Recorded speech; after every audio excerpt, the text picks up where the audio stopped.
একমাত্র ছেলে ইসমাইল আদুরের সন্তান। বাবা ইব্রাহিম থাকে সিরিয়াতে, ইসমাইল থাকে মক্কা নগরীতে। আল্লাহু আকবার বলো।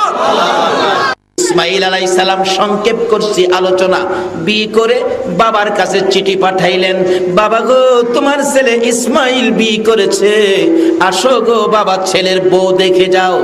ইব্রাহিম বুড়া মানুষ, বড় কষ্ট করে মনে বড় আকাঙ্ক্ষা ছেলের বউ দেখবে, মনে আকাঙ্ক্ষা নিয়ে গোরাসোয়ার হইয়া সিরিয়াত থেকে মক্কা নগরে এসে ঘরের সামনে বাড়ির সামনে ডাক দিলেন, ইসমাইল বাড়িতে আছো? ঘর থেকে বিবি সাহেব জবাব দেয়, কে এত বড় দুঃসাহস আমার স্বামীকে নাম নিয়ে ডাকে? এই সাহস পাইল কই? আচ্ছা যত বড়ই হোক, বাবা কি সন্তানের নাম লইয়া ডাকার অধিকার আছে না? বাবা যদি নাম লইয়া ডাকে, মা যদি আপনাকে নাম লইয়া ডাকে,